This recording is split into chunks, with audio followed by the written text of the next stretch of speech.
Welcome to the Clegg series, When Black Men Ruled the World. In this set of tapes, we shall reveal little-known or acknowledged facts of history about black people in ancient times. On the cover of its issue of January 1988, Newsweek magazine carried a painting of a young black couple flanking the biblical tree of life. The picture was captioned, "The Search for Adam and Eve."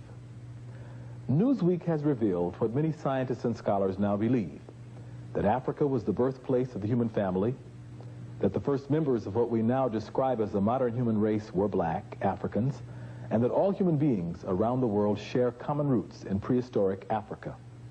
In other words, we all stem from the same African family tree. For thousands of years, the only people on Earth were Africans. They migrated throughout the great continent and made many discoveries along the way. They learned to domesticate animals, to cultivate crops, and to build shelters for protection against the elements. They also organized themselves into families, clans, and tribes. During what is called the Pleistocene Age, which ended about 10,000 years ago, the region which is now referred to as the Sahara had a climate much cooler and wetter than it is today. This part of Africa was covered with grasslands and forests, as well as a number of lakes and streams. Elephants, giraffes, and other animals roamed the land, which was also populated by a highly advanced black people whose prehistoric rock paintings, still visible today, provide a clear image of life during that time. By 7000 BC, the once fertile region, which we call the Sahara, had dried up, and most black people who lived there migrated toward the upper regions of the Nile Valley in the interior of Africa. Other people, also fleeing the spreading desert, traveled further south or headed northward in the direction of the Mediterranean Sea. Part one of our series begins with the people who settled along the Nile Valley. As we shall see, the Nile River extends over 4,000 miles from its beginning near the heart of the African continent northward to the Mediterranean Sea. The southernmost portions of the Nile, which are closest to its origins, are called the Upper Nile, while the northern reaches of the river near the Mediterranean Sea are called the Lower Nile. The entire length of the Nile River extends through the continent of Africa. In other words, no portion of this great river crosses Europe, Asia, or any other land mass. All of the great civilizations that sprang from the Nile were also located on the continent of Africa. The saga you are about to witness will take you back to the ancient Nile, to Nubia and Egypt, the first great nations on Earth. It is a summary of that faraway, now almost forgotten, golden age in the history of black people. It was a time when black pharaohs and queens did indeed rule the civilized world of their day, and the achievements of these ancient people have had an important impact on modern society. Let us now turn to part one of the Clegg series, Egypt during the Golden Age.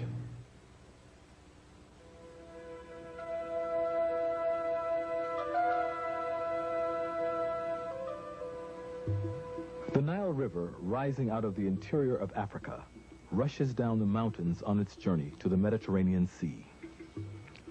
On its way, it carries precious fertile earth, which it deposits on its banks. For a few miles on each side of the Nile, there is a green belt that quickly melts into the surrounding desert. About 10,000 years ago, people began migrating toward the Nile and ultimately drifting into and settling its fruitful plain. An ancient and proud people who would build a great civilization, who would create an empire that would extend into the interior of Africa, engulf Asia Minor, embrace the Middle East, and influence the entire Mediterranean world. These ancient people would build monuments of great magnitude and splendor, monuments that would be the envy of the ancient world, monuments that would serve as the blueprint and foundation for modern civilization. They also invented law and mathematics, science, writing, music, and agriculture. Who were these people? Where did they come from? Strong evidence indicates that they came from the south, from a country through which the Nile flows, from the land of Nubia, or what we call the northern Sudan in Africa. It was only natural for ancient explorers to follow the Nile River in order to find where it was going, and in doing that, to settle along its banks and to ultimately found a great and thriving civilization. The Nubians of antiquity stated that Egypt was a colony of their land, and that the Egyptians derived their laws and customs from their Nubian cousins to the south. A number of scholars hold this opinion today. The pharaonic civilization that later came to characterize ancient Egypt had already existed in what we call Nubia for at least 300 years before the first dynasty. Now, as far as I'm concerned, Egypt and Nubia were part of the same cultural complex. There was no essential cultural, linguistic, ethnic, or racial difference between them. The differences, such as they were in the manner of regional differences, much as the difference you might find in England between, say, an Englishman and a Welshman, in the Central Europe between a German and an Austrian, in Italy between an Italian, for example, and a Sicilian. So even though these are regional variations, if you will, they still belong to the same general civilization complex. So did Egypt and Nubia, and the Egyptians themselves said so. They themselves knew that their civilization derived from the southern part of their, south of their borders, and they knew that it derived from what we call Nubia, or Ethiopia. So civilization itself descends the Nile from Inner Africa. If you will, it crystallizes in Nubia, and then reaches its highest and final form in the land called Kemet, or ancient Egypt, over a period of 4,000 years of unbroken Egyptian civilization. Modern evidence appears to confirm the tradition that civilization traveled northward from Nubia into Egypt. Skulls and skeletons unearthed in Nubia and Egypt are of the same or similar African racial type. Some of the most ancient paintings and drawings of Nubians and Egyptians also depict them as a distinctly African people. As Dr. Finch has noted, Egypt's general political structure and divine kingship appear to have been modeled after the Tasseti dynasty of Nubia that preceded that of Egypt by over 200 years. In other words, there were pharaohs ruling Nubia long before Egypt became a nation. Some scientists insist that pyramid building also began in Nubia and was refined and perfected after the Nubians moved northward and settled in Egypt. Even mummification appears to have started in Nubia and to have spread northward into Egypt 500 years after it was invented. Nubia was also considered the land of the gods and the spiritual home of the Egyptian people. Perhaps that is why the chief beneficent gods and goddesses of Egypt, such as Osiris and Isis, were depicted as blacks. Finally, during all of her periods of upheaval, chaos, and foreign invasions, Egypt was rescued and reunited by powerful black men from the Nubian south. This was true of the Mentuhoteps in the Middle Kingdom. It was true of Ahmose I in the New Kingdom, and it was true of Pianki and Taharqa during the 25th dynasty. Although not all scientists and scholars agree, the weight of evidence certainly points toward a black origin of Egyptian civilization. In time, of course, Asians and Europeans settled Lower Egypt near the Mediterranean Sea and ultimately intermingled with the native black population. Nevertheless, Egypt's cultural, physical, and spiritual legacy was chiefly derived from the black Nubian South. This no doubt explains why, in later years, the visiting Hebrews, Greeks, Romans, and others described the ancient Egyptians as black-skinned with close curled hair. The distinguished writer, Dr. W.E.B. Du Bois, captured the opinions of the ancients when he wrote, "We conclude, therefore, that the Egyptians were Negroid, and not only that, but by tradition they believed themselves descended, not from the whites or the yellows, but from the black people of the South. Thence they traced their origin, and toward the South in earlier days, they turned the faces of their buried corpses." Du Bois might also have added that the Egyptians themselves called their country Kemet, which many scholars interpret as land of the blacks. Now that we've learned about the origin of these ancient people, let us see how Egypt became a great African nation. Because of the surrounding desert, Egypt was shielded from invasion for thousands of years. During that time, various people who occupied the Nile Valley began working together. The Nile overflowed its banks every year. Controlling the river was important if the people wanted to grow food successfully. The Egyptians first formed villages that cooperated with each other. Cooperation led to organization, and organization led to the building of a great nation.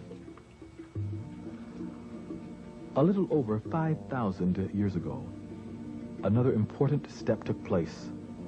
At that time, the nation was divided into two lands, Upper and Lower Egypt. A black man, Narmer, united the two lands into one. This followed a war in which Narmer's troops defeated Asian immigrants who had settled in Lower Egypt. Narmer became the first pharaoh or king of Egypt, following the great kings of Ta-Seti in Nubia. This pharaoh began the rule of what is called the dynasty, which is a line of kings and queens of the same family. Narmer had a glorious reign of 62 years.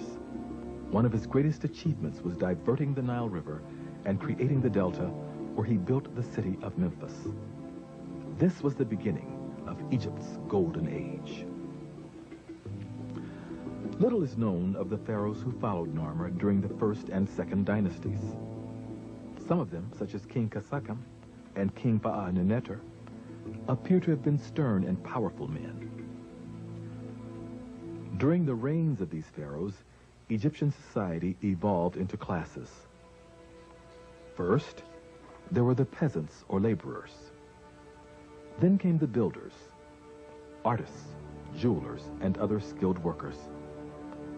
After them were the warriors, priests, and officials. Finally, there was the pharaoh or king. The women of Egypt were also an integral part of the society. Many of them engaged in the same labor that men did, and they had equal opportunity to own, manage, and receive property. There were also many prominent women in ancient Egypt, some of whom reigned during the Golden Age. Women in particular. You have a woman whose name is Hetepheres. She is the great royal wife of Sneferu, who commissioned 3 massive pyramids, and the mother of Khufu. But in the 6th dynasty, at the end of the 6th dynasty, you have a woman known as Nitocris, and she's spoken of specifically by Herodotus as being a pharaoh, and also the person who commissioned the 3rd of the Great Pyramid projects at Giza. And she's called the loveliest and fairest woman of her time. The most renowned Egyptian women ruled during the Middle and New Kingdoms. A few were even as powerful as the great pharaohs themselves. Other women were content to exercise their influence behind the throne. Let us move ahead now to the 3rd dynasty. By this time, Egypt was well on its way to becoming the extraordinary nation it was destined to be. Many of its achievements were staggering. For example, Imhotep, the brilliant philosopher, architect, and scientist, also became the true father of medicine. Through his influence, the Egyptians developed antiseptics, vaccinations, and advanced surgical techniques, and they found cures for numerous diseases. In short, the Egyptians laid the foundation for modern medical science. Scientific medicine begins in ancient Egypt. That is to say, if we look at the Edwin Smith Surgical Papyrus, I call it the founding document of scientific medicine anywhere in the world. From the point of view of the sciences that we call the related disciplines of medical science, that is anatomy, physiology, pathology, pharmacology, those were organized as coherent scientific disciplines first in ancient Egypt. The first medical schools were built and erected in ancient Egypt. The first organized system of instruction and of teaching were first established in ancient Egypt. The first surgery, the first neurosurgery, the first investigations into cardiovascular physiology, all this began in the ancient kingdom of the Nile in the northeast quadrant of Africa 6,000 years ago. In fact, so well known was ancient Egypt's primacy in the area of medical science that Hippocrates would have never had the audacity to have called himself the father of medicine, because he knew better. He would have said, as Homer did, that in medicine Egypt leaves the rest of the world behind. That was accepted as a matter of fact in the ancient world throughout ancient Egypt's 4,000-year history. All of the ancient Greeks who made a name for themselves in medicine studied in Egypt. The Egyptians also now appear to have developed their own legal system with scribes and judges, long before the nation of Greece, which was once thought to have been the seat of Western law, was born. What is more, the Egyptians invented the hieroglyphic writing system, they produced the first clock and calendar, and they introduced agricultural science to the ancient world. Above all else, though, Egypt is known for its pyramids, the bulk of which were also constructed during the Golden Age. First, there was the Step Pyramid of Saqqara, built by Imhotep during the Third Dynasty. This is the oldest large stone structure in the world. Originally, other buildings and courtyards were constructed near the Step Pyramid, and this entire complex was enclosed by a wall 1,500 feet long by 900 feet wide. Today, however, the only prominent remaining structure is the Step Pyramid. King Sneferu of the Fourth Dynasty built the so-called Bent Pyramid several miles south of Saqqara. This structure has no steps, but is straight-sided except for a change of angle in the middle. Finally, there was the Great Pyramid, built for the pharaoh Khufu, whom the Greeks called Cheops, also during the Fourth Dynasty. The Great Pyramid, one of the 7 wonders of the ancient world, is indeed a magnificent monument to contemplate. Still standing today, it originally rose 481 feet and is estimated to have contained 2,300,000 blocks of stone. The area it covers is large enough to hold the cathedrals of Florence, Milan, and St. Peter's in Rome, as well as St. Paul's and Westminster Abbey in London. The Great Pyramid contains enough stone to construct 30 Empire State Buildings. If all the stones in the pyramid were sawed into blocks 1 foot on an edge and then were laid end to end, they would stretch 2/3 of the way around the globe at the equator. There are about 80 pyramids remaining in Egypt and 100 in Nubia, or what is today called the Northern Sudan. Although scientists are not certain of the purpose of these ancient structures, it is widely believed that they served as tombs for members of the Egyptian royal family. We have looked at the black origin of the ancient Egyptians, and we've spoken of their major achievements. Now let us turn to the pharaohs who governed this great nation during the Golden Age. There were many rulers of the Third Dynasty, the most prominent of whom was Zoser. During his reign of 19 years, Egypt's borders were extended into the interior of Africa. Copper mines were exploited in the Sinai. Extensive construction took place, and the Step Pyramid was built. The Fourth Dynasty also brought forth a line of great black pharaohs, some of whose names we have mentioned. Sneferu was a distinguished ruler who successfully defeated the Nubians and Libyans in battle. He also constructed vessels nearly 170 feet long. He was a kind and gentle monarch. His successors were Khufu, during whose reign the Great Pyramid was built, Dedefre, whose pyramid was erected north of Giza at Abu Rash, Khafre, builder of the Second Great Pyramid, and whose facial likeness is found in the mysterious Sphinx, and Menkaure, a just and forthright ruler whose spiritual temperament prompted many to worship him as a god. The first 4 dynasties of ancient Egypt represented a time of unprecedented splendor and glory. It was the technological high point of the black race. The Old Kingdom is a great pyramid building age. It's an age of great stability in Egypt, of great internal construction projects. I think that when we look at the Old Kingdom, once again, we're looking at the first physicians, such as Imhotep. You're looking at the massive construction projects. You're looking at the internal stability. You look in the 6th dynasty when the pyramids were still being constructed at the reign of Pepi II, who reigned for 94 years. Here's a man he was a boy who was 10 years old when he became the king of Kemet, dies at the age of 104. And that tells us that these people knew a great deal about science, about medicine. The 5th and 6th dynasties still witnessed Egyptian supremacy in the ancient world, but a gradual decline set in that would pick up momentum at the close of the period. The names and personalities of the 5th dynasty kings remain a mystery because many of them are only known by their statues. Yet it is clear that a number of these rulers were both efficient and adventurous. For example, they formed strong navies that braved the seas and spread Egyptian culture abroad. This has prompted many scholars to ask, during the course of their long history, did the ancient Egyptians sail to the New World before Columbus? The Egyptians had sturdy ships that may have made the journey. Numerous Africoid sculptures suggest an ancient black presence in the New World. Even Mexican pyramids, hieroglyphs, and cultural artifacts provide strong evidence that the Egyptians sailed to the Americas in ancient times. It's evident, without going into a lot of scientific and technical detail, that they knew that the Earth was round. They knew that the Earth was tilted on its axis. They knew that the Earth revolved around the sun. They had already had ways of determining the minute of arc in the heavens of movement of stars.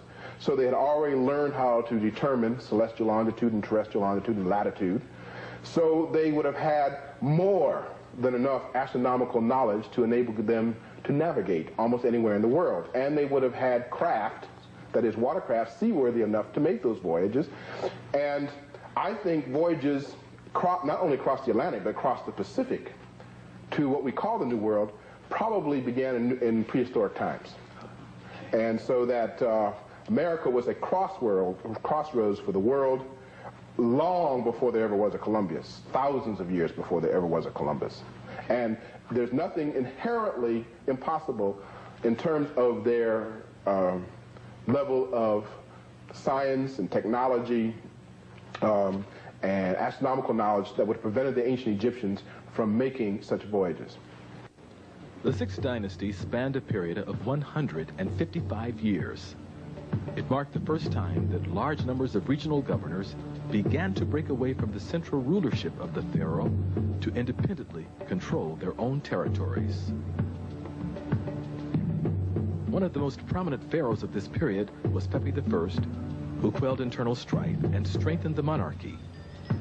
His son, Pepi II, ruled Egypt for 94 years, the longest reign in world history. The death of Pepi II was followed by the decline of the 6th dynasty and the ultimate collapse of the Old Kingdom of Egypt. This then marked the end of 1,000 years of African splendor, the zenith of black civilizations, the world's first golden age. Let us now review how it all happened, how Egypt came to be a great African nation. First, black people from various parts of Africa migrated to the Upper Nile. There they founded the nation of Nubia. Then the Nubians moved down the Nile Valley and settled the land which was later to be called Egypt. They made many contributions to Egyptian civilization, including the divine kingship, mummification, a strong spiritual heritage, and perhaps even pyramid building. In time, however, Egypt evolved into a separate and distinct nation in its own right. A nation that laid the foundation of world civilization, but most especially, a nation that provided the roots for black history and culture. Egypt's great and ancient legacy remains with us today. This architecture, this science, this agriculture, these hieroglyphics, this legal system, these pyramids, these pharaohs, and these queens are the great heritage of black people everywhere and have influenced the evolution of civilization around the world.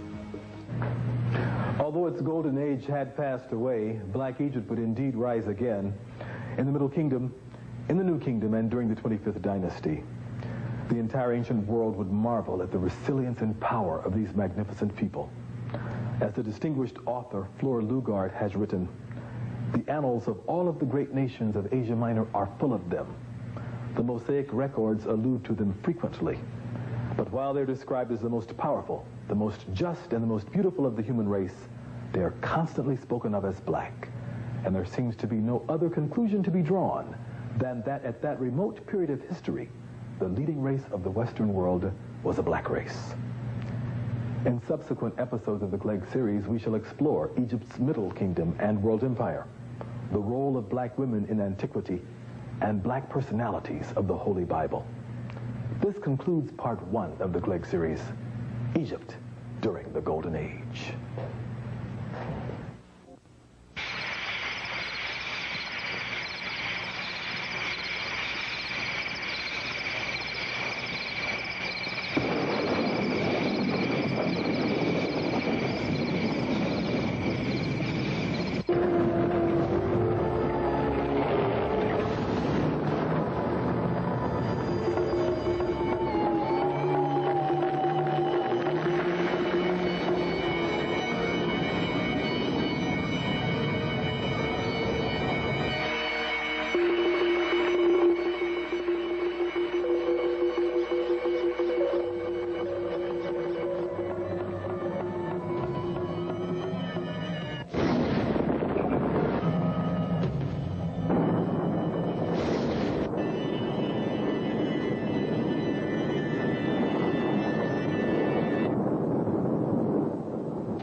Mistress of magic, Lady of light, hear the cry of your beloved daughter and disciple, Tetrashiri.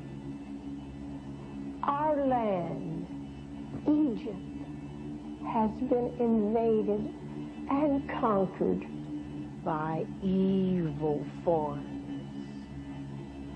They destroy our houses, they desecrate your temples, and they build shrines to strange gods. Oh, divine Isis, hear me, your beloved daughter. Our nation is in distress. Come and save Egypt. Save your daughters and their families, so that peace and prosperity will prevail again. And your daughters shall reign with the sons of Osiris.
Welcome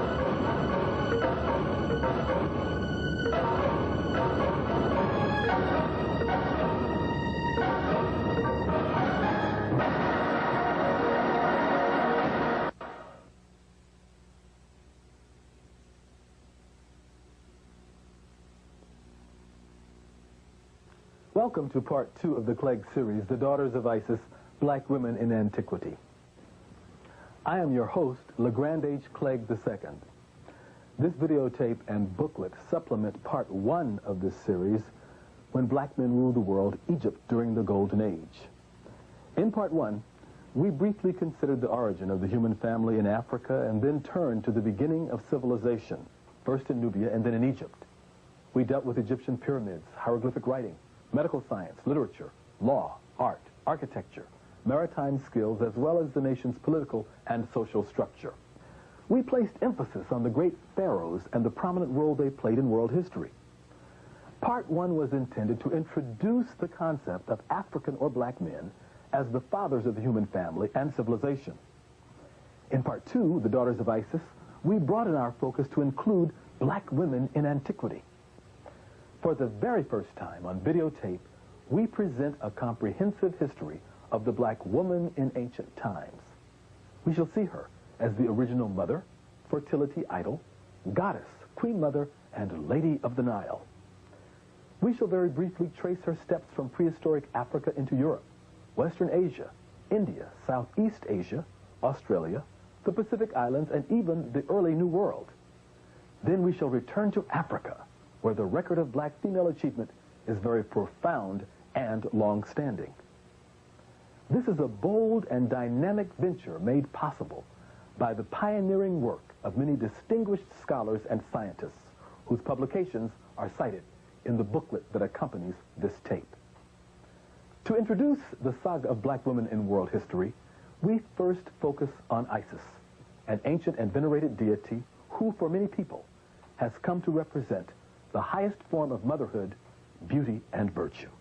To capture the essence of the Isis tradition, we interviewed Runoko Rashidi, assistant editor of the Journal of African Civilizations, inside a replica of a hidden underground Egyptian tomb, and Anita Red Terry, who is on the staff at Santa Monica Community College, in studio. African name for Isis is Aset. Spelled, if you want to put vowels in it, A-U-S-E-T. The Egyptians, or Kamites, actually spelled it A-S-T. And the name is fundamental. The name is profound. It means the throne. What seems to suggest, now, let me digress a moment. Generally, when we see Isis, she's connected with the god Asar, or Osiris. And it is said that on the first day, a loud voice called out into the world that the king of all has come. And that king was Asar, or Osiris, and he was brought forth unto the earth, and he contributed many, many great things. The development of agriculture, all the things that we associate with early civilization. On the second day, his brother Set was born. And Set is identified with the color red. Set is just the opposite of Osiris or Asar. And he is said, according to, I think, a story by Plutarch, not even to have come forth through his mother's womb, but to birth forth, but he supposedly burst forth through her side, tearing a gaping wound. And he is just the opposite of his brother Asar. He is the epitome of evil, or disorder and chaos, social disorder. Because I'm not even sure if the Kamites had a word. The Egyptians had a word for evil. At any rate, he and his brother are engaged in a perpetual conflict. You might say it's a struggle similar to light and day, or darkness and light. They are the original twins in a sense. Now, Set, according to the story, and there are many stories according to this, long before Christian Bible or Torah or Bhagavad Gita or Quran, etc., Rig Veda, thousands of years in Egyptian, I should say African history, these stories emerge, African mythology and religion. It is said that Set has his brother murdered. In fact, not only does he have him murdered, but he cuts his body up into 14 pieces and scatters the pieces throughout the land of Kemet, or Egypt. Now, his wife, Aset, becomes very instrumental in the story now, because when she hears the news of her husband's death, Osiris's death, Asar's death, she is grief-stricken. She's terribly upset, but she does not completely lose her head, and she does not lose hope. And she wanders over the land of Kemet, she wanders over Egypt, and she gathers 13 of the 14 missing pieces. And she takes them and puts them in the form of a mummy, wraps them up in the form of a mummy, and prays to the gods of ancient Egypt. And they, in fact, restore life to the slain Osiris. Now, the 14th piece is very critical. Oh, yes, his genitals. Which has been thrown into the Nile River where it was swallowed by a catfish. Last time I ate a catfish was shortly before I heard this story. Now, that is important though. This is important because in spite of that, Aset is able to conceive a child. And that child turns out to be Horus. And the major function of Horus is to avenge his father's death. Horus grows up, he begins to vanquish his uncle Set, who murdered his father, and Isis intervenes. Now, in that story, you have so many profound concepts. You have the story of one brother slaying another brother, similar to Cain and Abel. You have the story of an immaculate conception, the virgin birth. You have the story of rising from the dead, the resurrected Savior. You even have a story that deals with divine compassion, because it is Isis, or Aset, who suffers the most, other than obviously Asar, at her husband's death. But she is the one who steps in and intervenes and prevents the murderer from actually meeting his just due. So Isis is very, very profound. She is said to have wandered the land of Kemet, and in ancient times she becomes the most powerful of all the ancient deities, to the extent that it begins to make you wonder if we are not getting just the tail end of the story.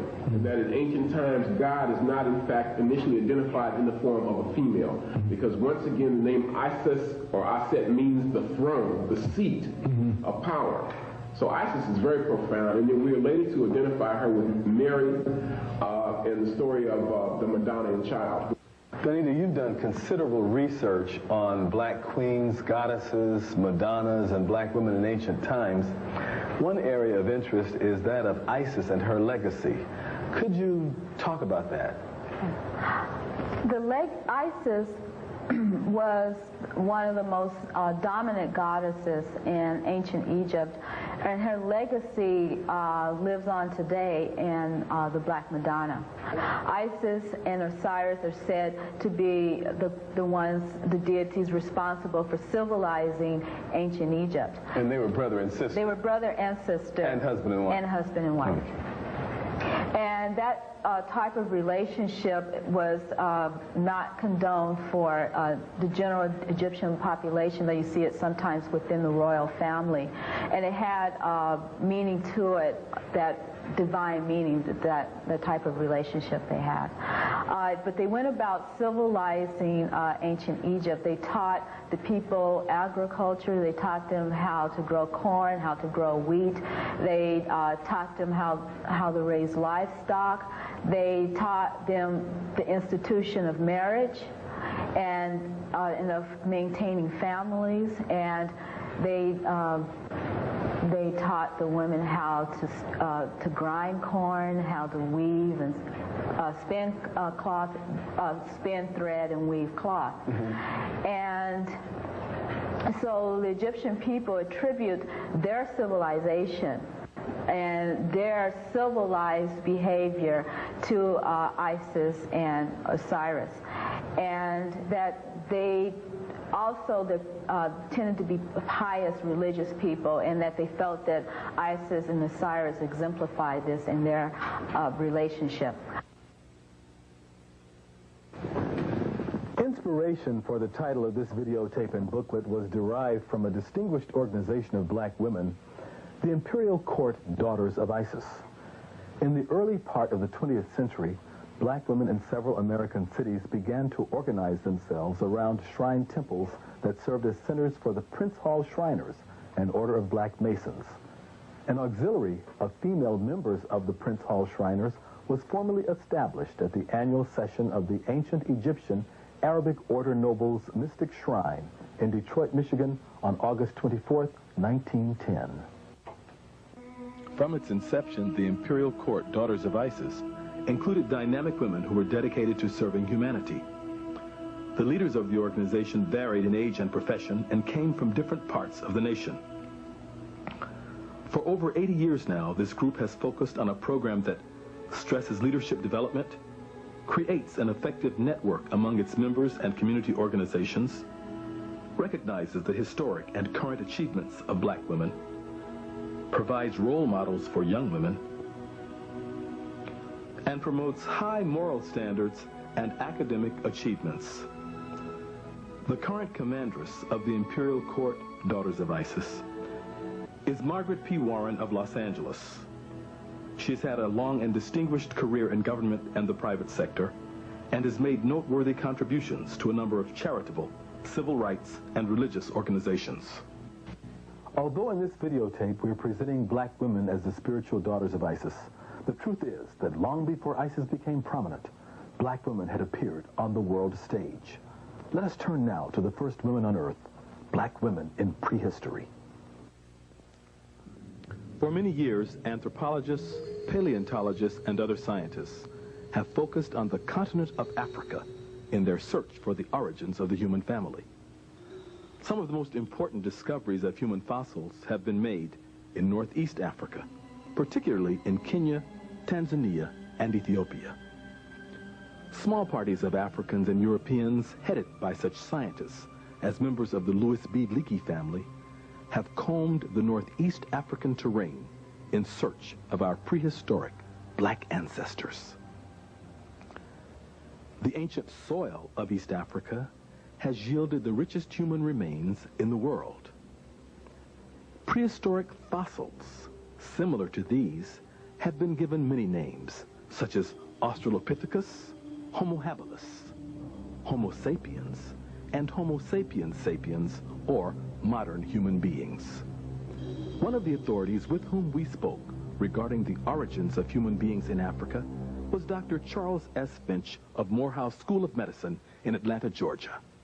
One thing that is indubitably clear is that Africa is the cradle of the entire human race.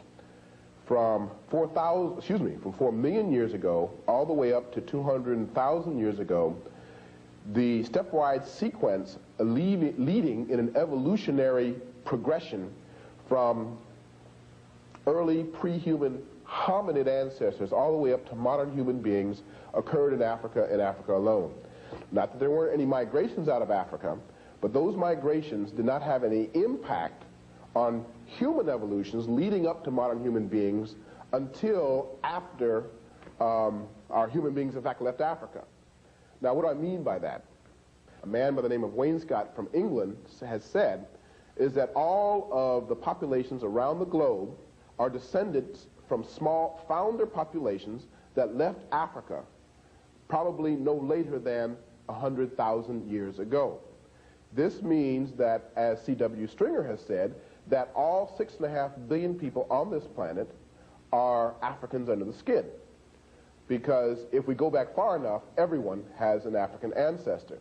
Now, to clarify earlier points, when I made the assertion that as far as human evolution was concerned, it all occurred in Africa up until after the final migration, this has to do with the origin and development of races.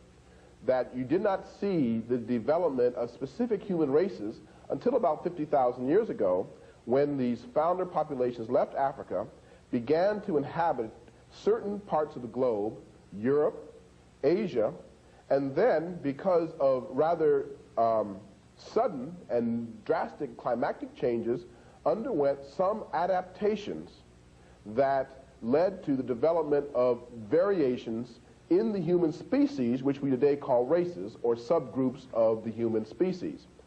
But as I say, if you look at the root and the trunk, you are talking about a root and a trunk that is in African soil, literally.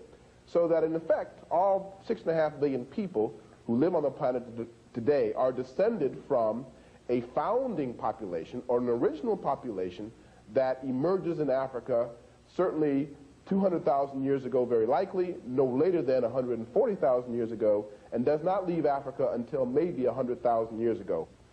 In some of his many books and articles, Dr. Finch has noted that our knowledge of human origins is largely based on the skeletal and sculptural relics of African women. Perhaps the most prominent fossil remains of our female ancestors have been those of an ancient African woman whom modern scientists call Lucy. She may have looked similar to this reconstruction that appeared in Discover magazine in 1988. Lucy lived about 3.5 million years ago. She was 3 feet tall and 60 pounds. Her remains were found in Ethiopia. Lucy and her sisters were undoubtedly strong, proud, and courageous. Alongside their mates, they probably hunted and gathered food, lived in small groups, and carried a nursing child as they traveled across the land. Whether we call her Lucy or Eve, the African woman left her mark over a broad spectrum of the prehistoric and ancient worlds. Small carvings of short, heavy-set women with thick, woolly hair, often called fertility idols, have been found in Europe, from Italy to Russia. Scientists have labeled the people of that time Grimoaldis, after the caves in France, where their skeletons were first discovered. Some authorities believe that these ancient blacks migrated into Europe from Africa more than 30,000 years ago and were part of a loose cultural network that extended from South Africa into Central Europe. Sculptures, cave drawings, weapons, and tools of the Grimoaldis suggest that they were a highly advanced people who held black women in general, and motherhood in particular, in very high esteem. In a lot of the slide presentations I do, I tend to show a black woman from the Andaman Islands in the Bay of Bengal. And then I compare that photograph with Venus of Willendorf, these ancient fertility figures that you're referring to. You could go to southern Africa or Zania and find one of these Khoisan sister, Khoi, who is oftentimes called a Hottentot. So this is the most famous one, but you find it throughout France. My colleague James Brunson has located one in the former Soviet Union that's about 14,000 years old, and you do have a lot of them in other parts of Asia. I would think they would tend to represent the widespread movement of ancient black people in a prehistoric period, and by prehistoric I mean before written records, before written history, and they may be religious figurines. The earliest carvings of human-like people that you find anywhere in the world are almost exclusively of women, particularly of women who are obese, with large breasts and very heavily developed buttocks and thighs. Why? Because this is an image of female fecundity or fertility and abundance and productivity, and of course with the largeness of breasts, the image of female capacity for nurturance. You see this in Europe. You certainly see that in the Nile Valley and elsewhere. And we find, by the way, in the Nile Valley, that the oldest deity, the oldest form of the deity, takes shape as Ta-Urt. Ta-Urt is the hippopotamus goddess who was one of the earliest images of the deity and who was feminine and maternal because she was obese and therefore was an image of the pregnant female. Also, the hippopotamus, by floating in the waters of inner Africa, would have been an image of would have been an amniotic image and a birth image. Interestingly enough, Ta means land or earth. Urt means great. So Ta-Urt means great earth. And so she was, shall we say, an animal symbol of earth itself, earth being the primordial mother of all, out of which life comes and to which life returns. So all of the original fertility goddesses, as we call them, were mother goddesses and earth goddesses. As we have noted, prehistoric Africans did not end their migrations in Europe. They were adventurous pioneers whose descendants climbed rugged mountains, crossed torrid deserts, explored treacherous jungles, and ultimately sailed over large parts of the globe. Sacred texts, sculptures, skulls, drawings, and paintings reveal the worldwide presence of these black people. In all of the artwork, the black female is very prominent. Her figurines have been discovered in Western Europe, the Mediterranean, Western Asia, India, and in vast parts of the prehistoric New World. Even in our modern era, scattered around the globe, we see descendants of the black woman. For example, in Jordan,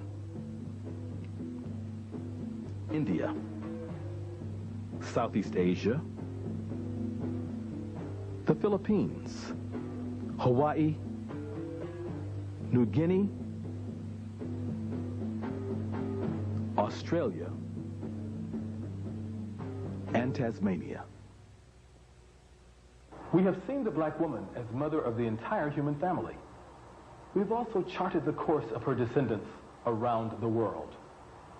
Although she has left to us a global legacy, the black woman's most important and continuous contributions have been made on the continent of Africa. As you can see, it is a huge continent, second only to Asia in size. Let us return then to Africa to see what exciting revelations await us there. In a brilliant article written in the Journal of African Civilization's 1987 edition, Dr. Rosalind Jeffries provides an overview of the image of black women in African cave art. Just as many scholars before her, she found that perhaps the most ancient artwork, dating back 10,000 years, was discovered in the central Sahara region. But other rock paintings were also found in North, East, West, Central, and South Africa. What does this art tell us about ancient African women? According to Jeffries, it presents them in a variety of ways. Some paintings show black women in a symbolic manner, as primordial mother or Mother Nature, who creates and nurtures all life. Certain sculptured pieces appear to represent fertility and motherhood, which were highly regarded by African people. A number of paintings show women gathered together, wearing curious masks and vulture headdresses. In still other scenes, we find women talking together, posing, dancing, carrying pottery vessels, and relaxing with their children. One of the most popular of the prehistoric paintings is a depiction of two young ladies referred to as Pule women. Their attire is surprisingly similar to modern dress. A universal figure is the horned goddess, who is depicted in graceful running strides with horns on her head surmounted by a pot-shaped hat. African legends speak of horns as being symbolic in calling together a nation. As we move toward later historical times, we meet the African woman, but this time she is settled along the Nile River.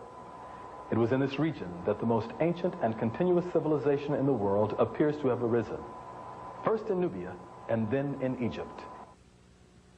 Of course, not all scholars agree on the origin of the Egyptian civilization. In part one of this series, however, we cited a growing body of evidence that points toward a black or Nubian beginning, which is consistent with ancient tradition. In his book, The African Background to Medical Science, Dr. Charles Finch sheds further light on the black roots of Egyptian civilization. He points out that the Egyptians named themselves Kamu, which translates literally as the blacks. Their words for the African land to the south of them was Kentu, or Kentu, denoting the Sudanese peoples who lived there. This word also meant first, foremost, beginning, origin, and chief. The Egyptians also referred to Inner Africa as the Old Country and the land of the gods, or as we might say today, God's country. Furthermore, the Egyptian word for east was the same as their word for left, and their word for west the same as their word for right. Their word for front was the same as the word for south, and the word for back was the same as the word for north. According to Dr. Finch, all of this was possible only if the Egyptians oriented themselves southward and looked in that direction for the land of their origins. Another source of evidence in support of the view that the ancient Egyptians were black people is the Christian Bible. In Genesis, Noah's three sons, Ham, Shem, and Japheth, are presented as the ancestors of the three main branches of humankind known to biblical writers. Ham is unquestionably the ancestor of the black race, and his name appears to have come from the Egyptian Kam, meaning black. The sons of Ham were listed as follows. Mizraim equals Egypt. Cush was Ethiopia. Canaan was Palestine, and Phut was Libya. It is clear then that also, according to biblical tradition, Egypt was a part of the black or African branch of humanity. Finally, this painting from the tomb of Ramesses III, dating back to about 1200 BC, shows that the ancient Egyptians viewed themselves as blacks and painted themselves as such without confusion with the Indo-Europeans, that is the Caucasians, or the Semites. In Figure A, we have the ancient Egyptians as they viewed themselves. Figure B depicts the Indo-European type. Figure C represents other black Africans, and Figure D represents the Semites. Throughout their history, the ancient Egyptians never depicted themselves by types B or D. In ancient Egypt, Kemet, the Black Land, as elsewhere in Africa, women were very prominent. Their diverse roles included goddess, queen mother, and pharaoh. We have learned about the great Isis and her tradition, but there were also other black goddesses of distinction. To discuss this, we return to Danita Red Terry in studio.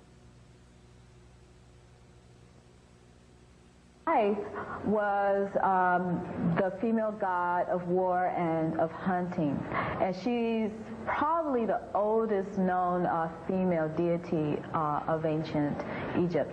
She was depicted often wearing a red crown, I should say, or with two crossed arrows and a shield on her head, signifying her characteristic as a war god. She was also considered to be a devoted mother god. Some of her depictions show her as drawn or depicted as a vulture. And one of the myths that's associated with her, she, as a vulture, pierced her thigh with her beak and drew blood from that and fed her children this blood.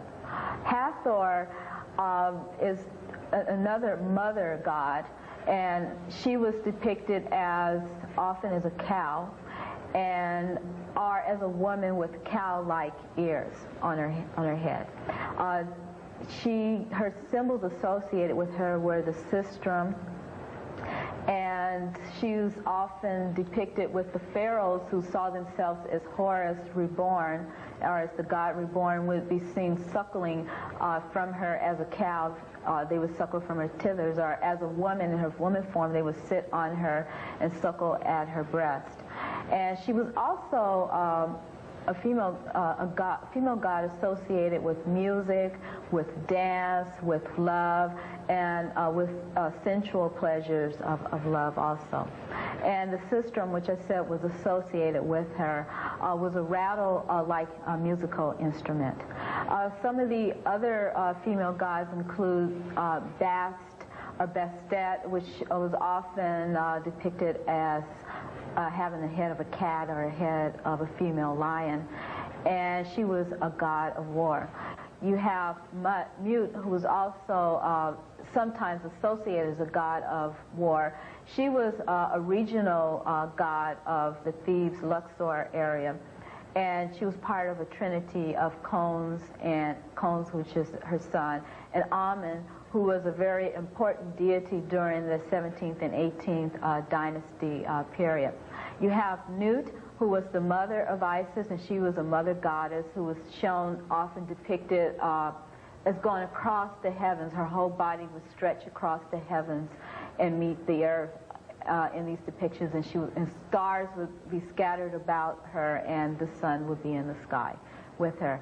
And then you have her daughter Nephthys, who was a guardian female god. The Egyptians believed that the king or pharaoh possessed divine powers and embodied the strength, vitality, and authority of God. His role was well defined as ruler of the nation. In spite of this, Egyptian women had a special place on the throne. First, they were guardians of the royal lineage. That is, most male heirs did not become pharaohs until after they married a princess of royal blood. In many cases, this meant that a young man married his full-blooded sister, as is depicted here in the union of the pharaoh Ahmose and his queen Ahmose Nefertari. Secondly, as we shall see in part 3 of this series in the case of Queen Hatshepsut, if a deceased pharaoh's legal heir was too young to rule, or the king left no male heir, then the queen was permitted to head the nation. The queens of Egypt played a vital role on the throne.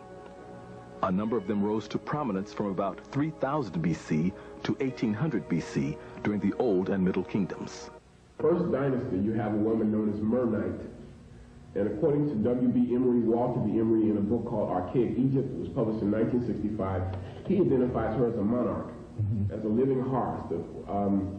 And she is the third or fourth ruler of dynastic Kemet. So Mernite is very important, but unfortunately, because of the antiquity of the time in which she lived, we don't know a lot about her.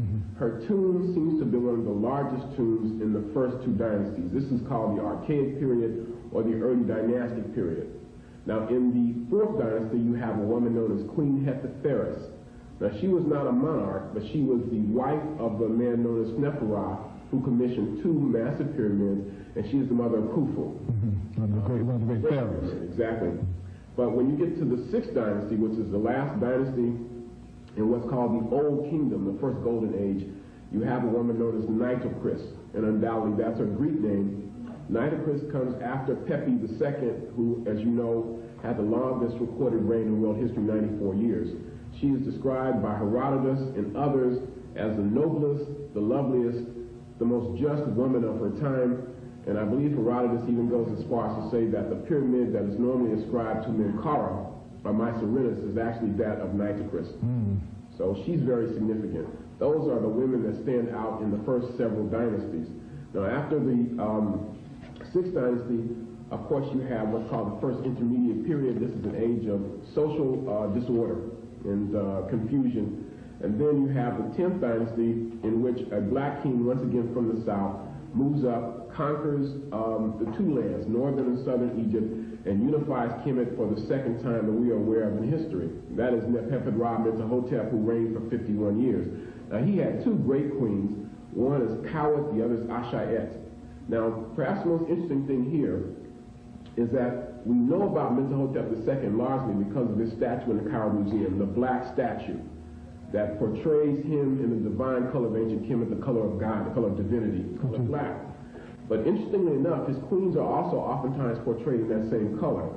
And I would draw your attention to a piece, I believe it's in the Metropolitan Museum of Art, maybe in the Cairo Museum, that depicts both of these queens, Kawet and Ashayet, in that same divine color. We don't know much about them. The 11th dynasty, I may have said the 10th dynasty, but actually this is the 11th dynasty, lasts about 100 years. And it's a transitional period. But in the 12th dynasty, once again, we see women very, very, very powerful.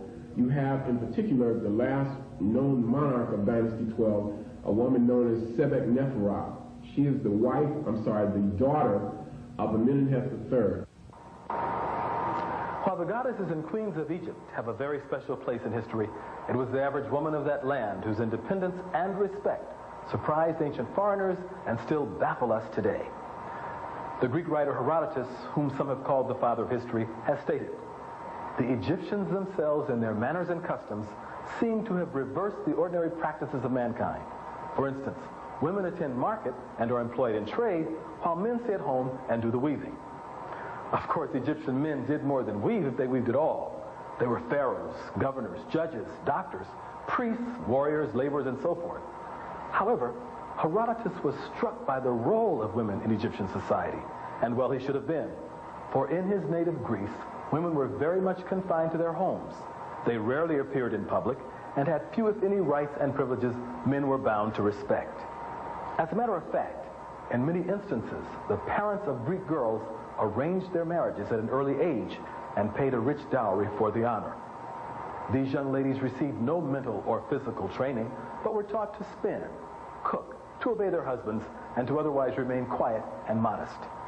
But for thousands of years, the Egyptian woman and her sisters in other parts of Africa enjoyed more legal rights and privileges than any other women of their time and than most women of today. The family unit was the most ancient and cherished institution in Egypt. Young men were urged to take a wife as soon as they were able to support her financially. Egyptian literature is filled with love poems between young men and women who affectionately called each other brother and sister. One such young lady wrote the following to her lover. My heart flutters hastily when I think of my love for you. It lets me not act sensibly. it leaps from its place. It lets me not put on a dress, nor wrap my scarf around me. I put no paint upon my eyes. I'm even not anointed with perfume. The Egyptian woman was well loved and respected by her family. Although her spouse was the head of the house, she was indeed responsible for running the household.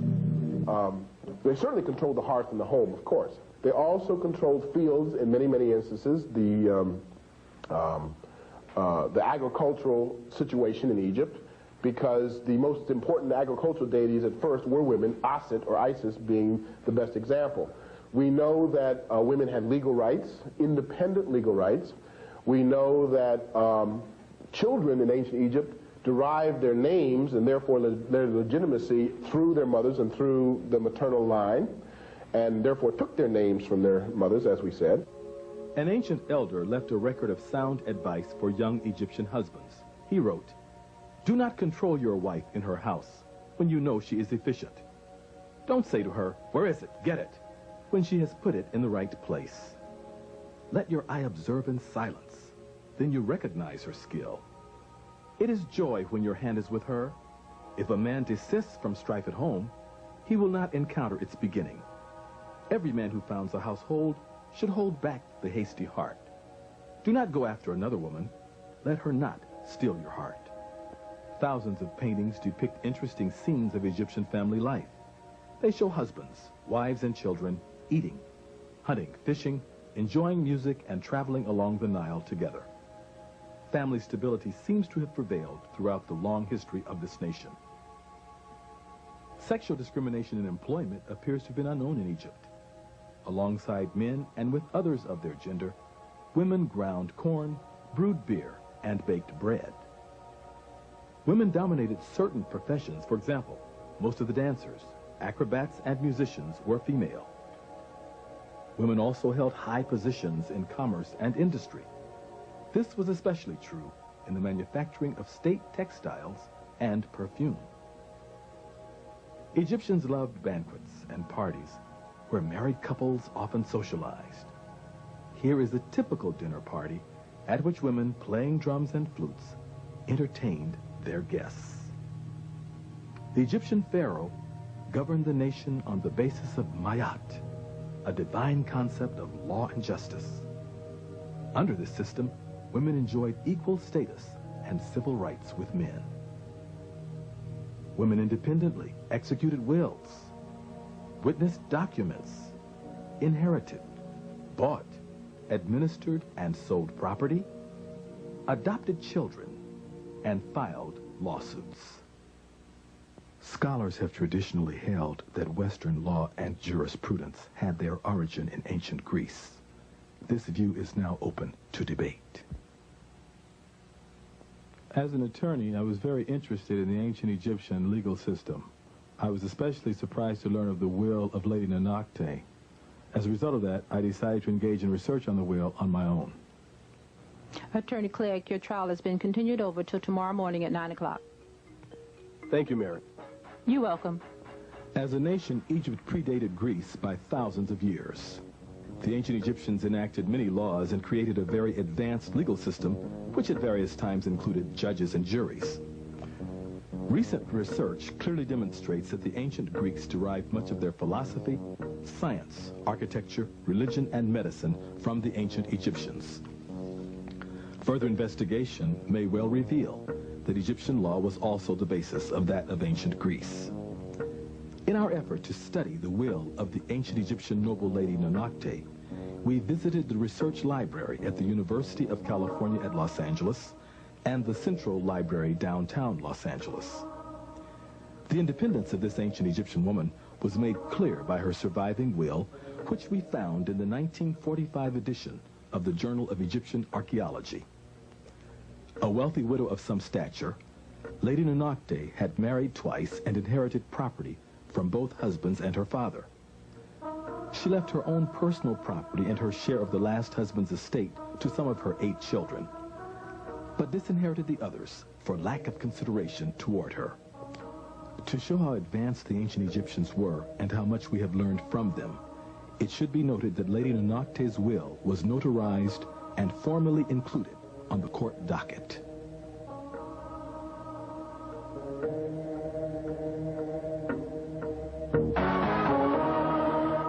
As we have seen during the early history of Egypt, women of the nation were generally equal to men in many respects.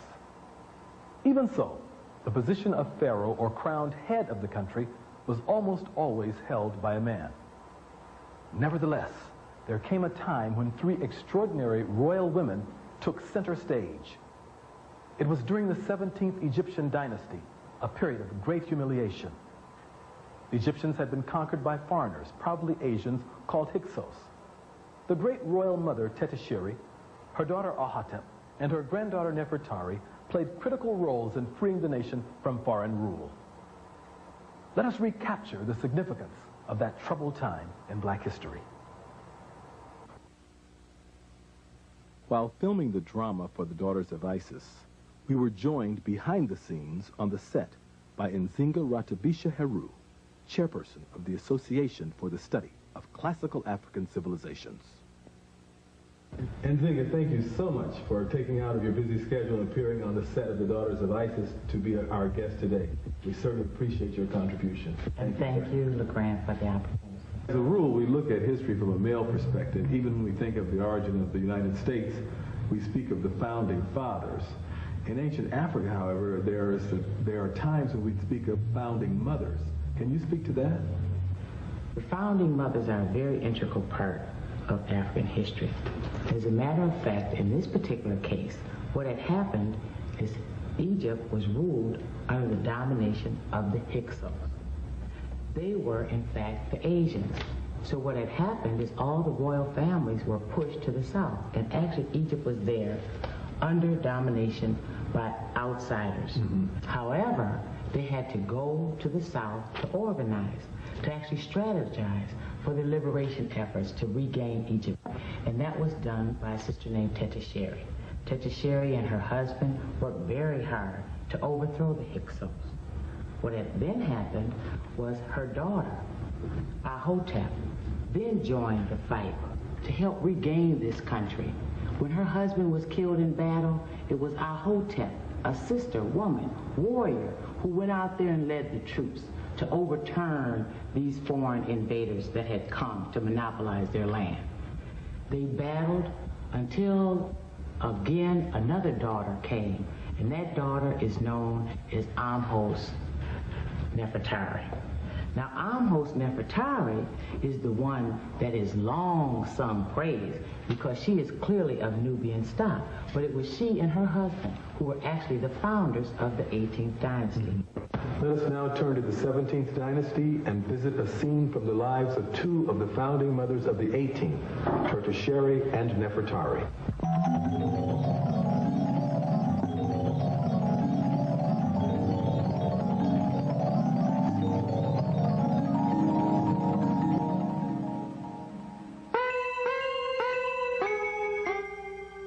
Good morning, Grandmother.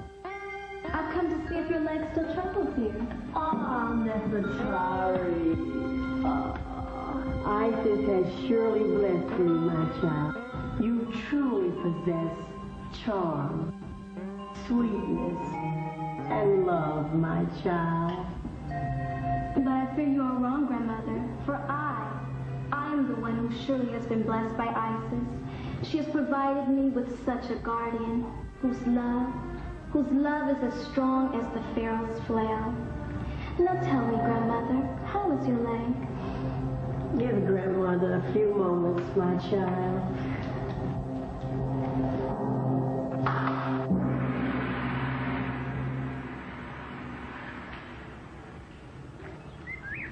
Bring you the throw sticks. Hi, kitty.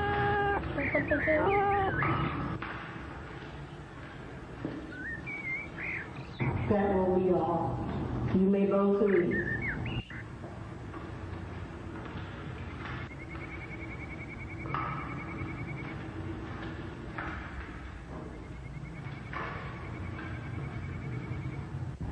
So now, Grandmother, tell me, how is your leg?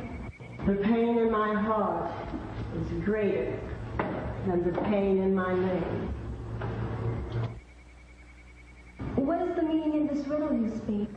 Come, join me in a game of cynics, and I will tell you the history of our people, which troubles my heart. 1,000 seasons ago, our nation was rich and powerful. It was our second golden age. Our ancestors controlled the vast Nile Valley. There were great pharaohs such as Menahotep II, Amenemhet III, Senusret I and II, who reigned supreme. And there were great queens like Khmut and Asheret. Grandmother, which dynasty was this? The 11th and 12th dynasties. It was our most glorious days since the pyramids were built. The people prospered, the land was fertile, and the gods were pleased. But at the end of the 12th dynasty, a human plague struck our land. A human plague? Do you mean like an epidemic? No, it was a mob of a strange people, a pale-faced race. We call them Hyksos, rulers of a foreign land. They burned our cities, destroyed the temples, massacred many of the men and enslaved the women and children. The royal family was stripped of their authority and banished from the throne. Were the kings and queens killed too? No. Fortunately, many of them managed to escape the barbarians, and they fled south into Nubia. For 200 seasons, our people have been in exile, first in Nubia, and now in Egypt. But when the war is over, we will reclaim all of our land and go home. Grandmother, tell me about the war. When did it start? Your father, Sennacherib, was a proud man, and he could not bear the shame of seeing Egypt under foreign rule. Did father start the war? It was because of the arrogance of the Hyksos king, Apophis. Arrogance? What did he do? Well, long before you were born, we left Nubia and reestablished the capital of Egypt here in Thebes. Our palace was not so many miles from the Hyksos invaders, and our presence threatened the king. Threatened the king? But grandmother, they were on our land. What nerve. Yes. But you see, the king sent a warning to your father, warning him that the noise of the hippopotamuses were too loud and he could not sleep, so the animals should be killed. What? The hippopotamuses were too loud? Was this some kind of Hyksos joke?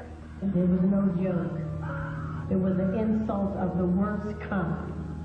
You see, the cry of the hippopotamuses is a symbol of the authority of the pharaoh. Grandmother, you mean like the pyramids are symbols of ancient wisdom? Yes. You see, the Hyksos king challenged the authority of your father. He could not hear the cry of the hippopotamuses. It was his way of using a message to stir up the anger of your father. I know my father didn't stand for that. No, he didn't.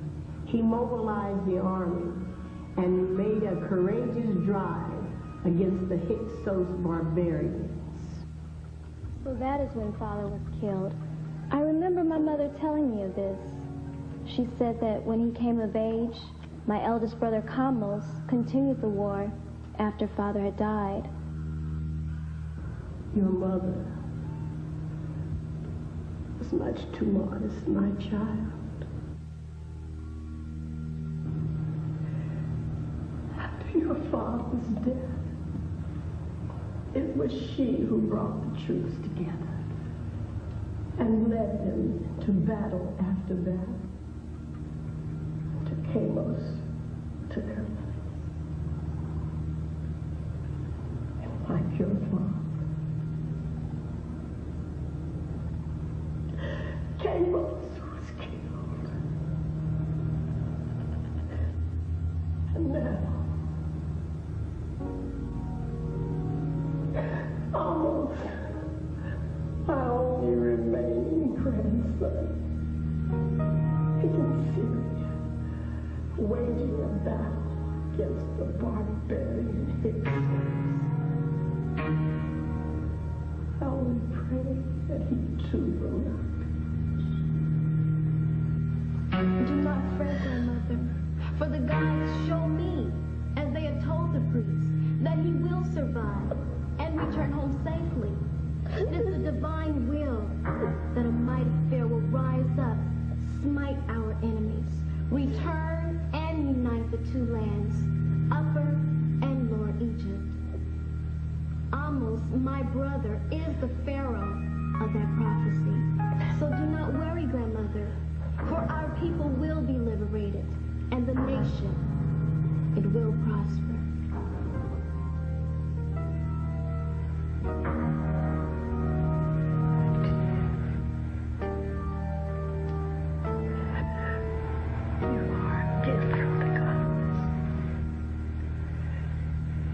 The embodiment of Isis. May your name be honored and endure for generations, like the pyramids and the temples of...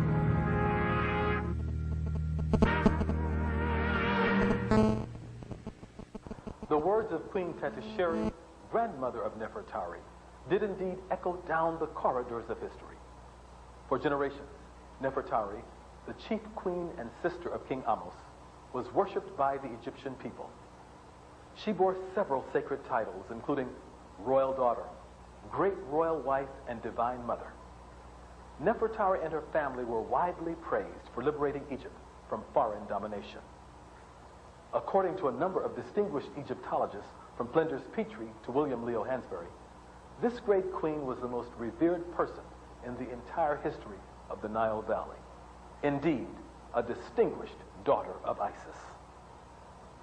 In part 3 of this series, we shall begin with the 18th dynasty of Egypt, which was the extended family of Queen Nefertari. We shall explore the lives of such eminent women as the Pharaoh Hatshepsut, Queen Tia, and Queen Nefertiti. We shall also recapture the lives and times of Ethiopia's empresses and warrior queens. Finally, we shall examine the role of the Black Madonna in Africa, Europe, and Asia. This concludes part 2 of the Clegg series, The Daughters of Isis, Black Women in Antiquity.